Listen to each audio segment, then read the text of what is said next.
Bible کے بیان اور قرآن کے بیان میں ایک فرق پایا جاتا ہے۔ بائبل میں کشتی نوح کا ذکر تفصیل سے آیا ہے، مگر ایک بات بائبل میں سرے سے موجود نہیں، اور وہ یہ پیشن گوئی ہے کہ کشتی نوح بعد کے زمانے میں ظاہر ہوگی اور وہ اللہ کی آیات بنے گی۔ کشتی نوح کے اس پہلو کا ذکر قرآن میں ایک سے زیادہ بار آیا ہے، لیکن بائبل میں وہ سرے سے موجود نہیں۔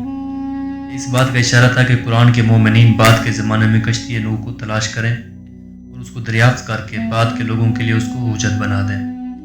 یہ کام وہ لوگ کر سکتے تھے جن کے اندر سائنسی تحقیق کا ذوق ہو، مگر موجودہ زمانے کے مسلمانوں کا یہ حال ہے کہ وہ سائنسی تحقیق کے ذوق سے مکمل طور پر خالی ہیں۔ حقیقت یہ ہے کہ اگر مسیح اور یہودی علماء اس معاملے کی تحقیق نہ کرتے تو شاید طریق نبوت کے اس معاملے سے انسان ابھی تک بے خبر رہتا۔ کشتی نوح کا ظاہر ہونا کوئی سادہ بات نہیں، قیامت سے پہلے قیامت کی آمد کا اعلان ہے۔ یہ اس تاریخی واقعے کا اعلان ہے کہ خالق نے اپنے پیغمبروں کے ذریعے اپنی مرضی سے باخبر کیا، مگر انسان نے اس کو نظر انداز کیا۔ یہ تخلیقی خداوندی اور طریقہ انسانی کے درمیان فرق کو ختم کرنے کا اعلان ہے جس کو انسان نے قائم کر رکھا تھا، یعنی خالق کے مقرر کردہ کریشن پلان کو نظر انداز کر کے زمین پر زندگی گزارنا۔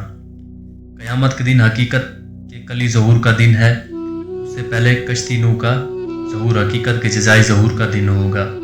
کشتی نوح کا ظہور علامتی طور پر بتائے گا کہ دنیا کے خالق نے انسان کے لیے جو نقشہ حیات مقرر کیا تھا اور پیغمبروں کے ذریعے جس کا علم بھیجا تھا، انسان نے اس کو کامل طور پر نظر انداز کیا، حتیٰ کہ اس کو اپنی ریکارڈڈ ہسٹری سے ختم کر لیا۔ کشتی ظہور کا ظہور اس ریکارڈڈ ہسٹری کو دوبارہ سامنے لانے کے ہم میں نہیں ہوگا۔